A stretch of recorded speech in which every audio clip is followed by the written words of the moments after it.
લાલ કિતાબ, જેના સામાન્ય અને વૈજ્ઞાનિક ઉપાયો તમારા માટે પથદર્શક અવશ્ય બનશે. લાલ કિતાબ બનશે આપની સમસ્યાનો અંત, જેમાં આપના માર્ગદર્શક રહેશે શ્રી હરિવદનભાઈ ચોકસી.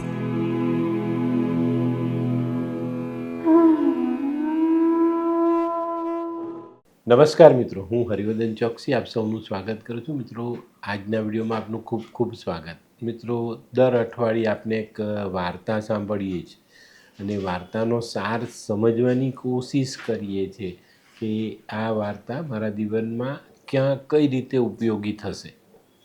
તો મિત્રો, આવી સારી વાર્તાઓ સાંભળવી, સારો બોધ આપણા જીવનમાં ઉમેરવો અને એનાથી આપણા જીવનમાં સુધારો લાવવો ખૂબ જરૂરી હોય છે. અને આપણા ગુજરાતના સાહિત્યમાં તો કદાચ આપણે આખી જિંદગી એને આપીએ ને તો પણ કદાચ આખું સાહિત્ય આપણે સમજી ન શકીએ, એટલું સરસ ગુજરાતી સાહિત્ય છે. તો આજે છે ને, આજે મારે તમને એક વાત કહેવી છે કે ભાઈ, માણસ ક્યારેક ડિસ્ટર્બ થઈ જાય અને એમાં એક બે વાત એવી છે કે એ વાત જ્યારે જિંદગીમાં ઉમેરાય ને ત્યારે માણસ ઘણી બધી બાજુથી ડિસ્ટર્બ થઈ જાય. અને આ વાત છે આપણા મનનું ભરાઈ જવું.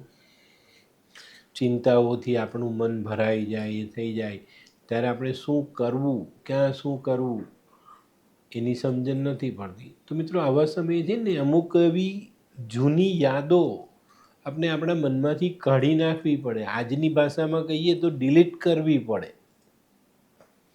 જે રીતે આપણો મોબાઈલ ભરાઈ જાય ને મોબાઈલમાંથી આપણે અમુક જૂનો ડેટા કાઢી નાખીએ, ડિલીટ કરી નાખીએ એટલે મોબાઈલ પાછો ચાલુ થઈ જાય. એવી જ રીતે આપણા શરીરમાં ભગવાને બે હાર્ડડિસ્ક આપી છે, દિલ ને દિમાગ. દિમાગવાળી હાર્ડડિસ્ક એ ક્યારે ભરાવાની નથી અને દિલવાળી જે હાર્ડડિસ્ક એ ભરાઈ જાય ત્યારે આપણે ચોક્કસ તકલીફ પડે છે. અને ઘણીવાર એવું પણ બને કે ભાઈ ઓવરલોડ થઈ જાય તો હાર્ડડિસ્ક બંધ થઈ જાય.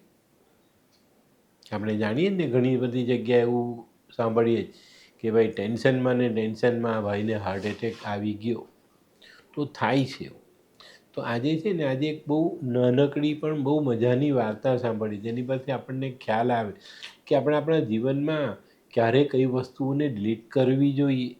એક શાળા હતી, શાળામાં એક શિક્ષક, એ શિક્ષક વિદ્યાર્થીઓનો પીરિયડ લેવા વર્ગખંડમાં દાખલ થયા અને આ શિક્ષકનું વર્ગમાં દાખલ થવું અને વિદ્યાર્થીઓના ચહેરા ખીલી ઉઠવા. એ શિક્ષક પ્રિય શિક્ષક હતા, વિદ્યાર્થીઓના પ્રિય શિક્ષક હતા. શિક્ષક વર્ગમાં આવ્યા અને શિક્ષકના હાથમાં એક પાણીનો ગ્લાસ હતો, પાણી ભરેલો ગ્લાસ હતો. શિક્ષકે વિદ્યાર્થીઓને ગ્લાસ બતાવ્યો. શિક્ષકે વિદ્યાર્થીઓને પ્રશ્ન પૂછ્યો કે ભાઈ, આ ગ્લાસનું વજન કેટલું હશે? દરેક વિદ્યાર્થીઓએ પોતપોતાની સમજ પ્રમાણે ઉત્તર આપ્યો. બધાએ જુદો જુદો જવાબ આપ્યો. આના પછી શિક્ષકે એક બીજો પ્રશ્ન કર્યો કે આ ગ્લાસને હું થોડી મિનિટ સુધી મારા હાથમાં પકડી રાખું તો શું થાય? એક વિદ્યાર્થીએ જવાબ આપ્યો કે સર, આટલા નાના ગ્લાસને પકડી રાખવાથી આપણા હાથમાં કંઈ ન થાય, કોઈ ફરક નહીં પડે. સાહેબે આગળ એક પ્રશ્ન કર્યો કે આ ગ્લાસને હું થોડાક કલાક પકડી રાખું તો શું થાય? તો બીજા એક વિદ્યાર્થીએ ઉઠીને જવાબ આપ્યો કે સાહેબ, તમારા હાથમાં ધીરે ધીરે દુખાવો શરૂ થાય. શિક્ષકે વિદ્યાર્થીઓને પોતાની વચ્ચેનો વાર્તાલાપ થોડો આગળ વધાર્યો. પણ હું આ ગ્લાસ એક આખો દિવસ પકડી રાખું તો એક છોકરાએ ઊભા થઈને જવાબ આપ્યો કે સાહેબ, તમને દિવસના અંતે તમને દવાખાને દાખલ કરવા પડે પછી તો. અને છોકરાનો જવાબ સાંભળીને આખો ક્લાસ હસી પડ્યો. શિક્ષકે આગળ કીધું કે હું જેટલો સમય આ ગ્લાસ મારા હાથમાં પકડી રાખું એટલા સમયમાં ગ્લાસના વજનમાં વધારો થાય. તો એક છોકરાએ ઊભા થઈને બહુ સરસ જવાબ આપ્યો કે ના સર, ગ્લાસના વજનમાં કોઈ વધારો નહીં થાય, પણ તમારો હાથ જરૂર દુખી જાય અને હાથનો દુખાવો ખૂબ વધી જાય. શિક્ષકે કીધું એ વિદ્યાર્થીને કે હા, તારી વાત ચોક્કસ છે, ખરી છે, ગ્લાસ એ જ છે, એનું નથી વજન વધ્યું, પણ મારા હાથની પીડા વધી જાય. શિક્ષકે આગળ એક પ્રશ્ન કર્યો કે મારે આ પીડામાંથી મુક્ત થવું હોય તો મારે શું કરવું પડે? એનો કોઈ ઉપાય તમારી પાસે છે?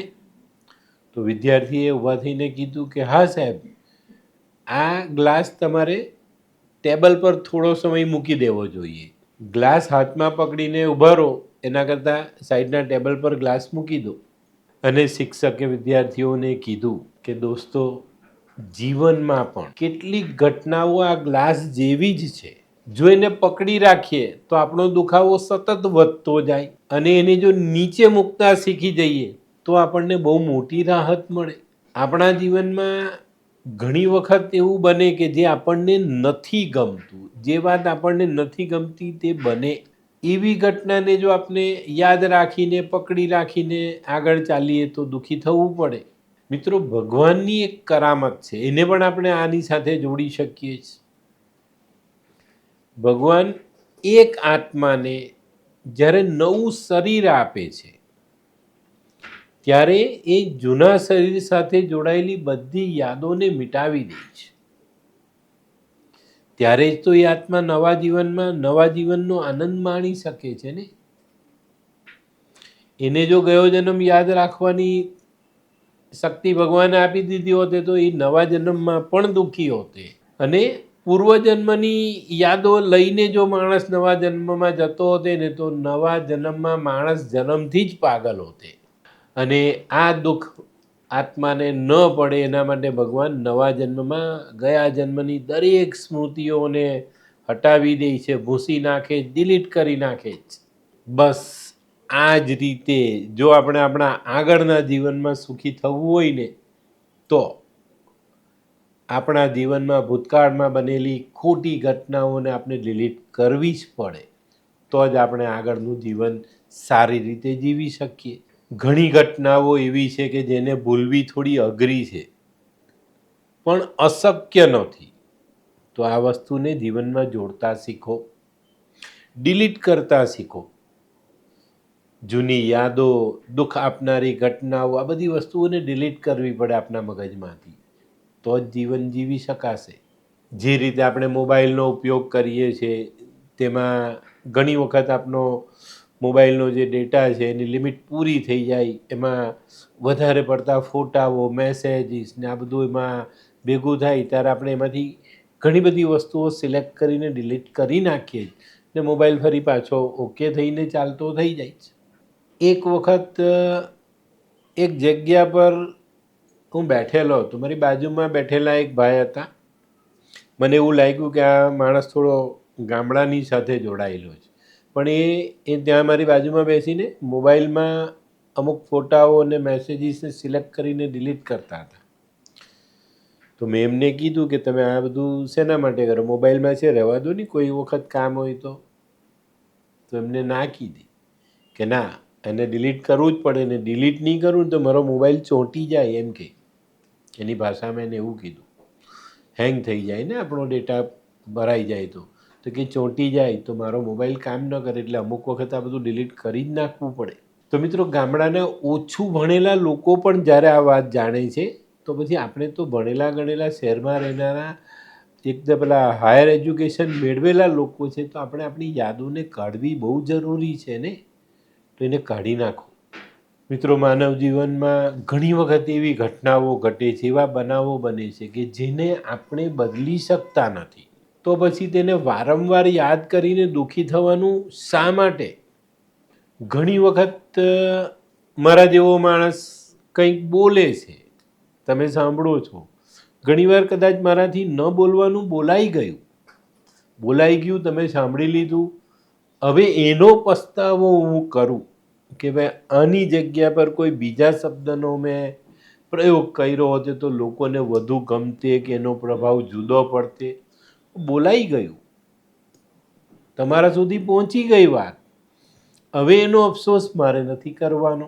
હા, આ ઘટનાએ મારે એ સમજવાનું છે કે બીજી વખત કંઈ પણ બોલું તો મારે એની પૂર્વ તૈયારી સાથે બોલવું પડે. મિત્રો, આપણા જીવનમાં બનેલી ભૂતકાળની ઘટનાઓને આપણે યાદ કરવી હોય ને તો એ રીતે યાદ કરો કે એમાં મેં કઈ ભૂલ કરી છે. એ ભૂલ હું ફરી પાછી મારા જીવનમાં નહીં કરું, અને એનાથી તમે તમારા જીવનને આગળ વધારશો ને તો હું એવું માનું છું કે તમારું જીવન જેમ જેમ આગળ વધશે ને તેમ તેમ એક સુંદર મુકામ પર પહોંચતું દેખાશે. તો માનવ જીવનમાં આપણે ભૂતકાળની ખોટી ઘટનાઓને ડિલીટ કરતા શીખીએ તો ચોક્કસપણે આપણે આપણા જીવનને એક સારી ગતિમાં આગળ વધારી શકીએ છીએ. અને ભૂતકાળમાં થયેલી ભૂલોને આપણે આપણા જીવનમાંથી ધીરે ધીરે સુધારીને આગળ લઈ જઈએ તો આપણે આગલા જીવનમાં પણ ઘણું બધું સારું કામ કરી શકીએ. તો મિત્રો, આજની વાર્તાનો જે સાર છે ને તે એટલો જ છે કે આપણે આપણા જીવનમાં બનેલી ખોટી ઘટનાઓને ખોટી યાદોને આપણે ડિલીટ કરતાં શીખવું પડે. અને ચોક્કસ જે માણસને ભૂતકાળ ડિલીટ કરતાં આવડે છે ને એ માણસ બહુ જ સરસ રીતે એક સારી કંપનીના મોબાઈલની જેમ આગળ ચાલે છે.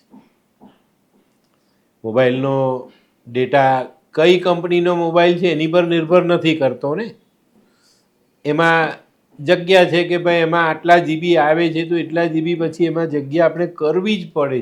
એવી જ રીતે આપણા જીવનને પણ જો આપણે સમજીએ અને એમાંથી આવી ખોટી ઘટનાઓને કાઢીને આપણે જગા બનાવતા રહીએ તો આપણા જીવનમાં ઘણી બધી સારી ઘટનાઓને આપણે ઉમેરી શકીએ છીએ. તો મિત્રો, આજની વાર્તા ગમી તો લાઈક કરો, શેર કરો, યુટ્યુબ જોનારા શેર કરે ને સબસ્ક્રાઈબ કરે. હું હરિવર્ધન ચોકસી આપ સૌની રજા લઉં. ફરી મળીએ નવા વિડીયોમાં નવી જાણકારી સાથે. તો ચાલો બદલીએ જિંદગી. નમસ્તે.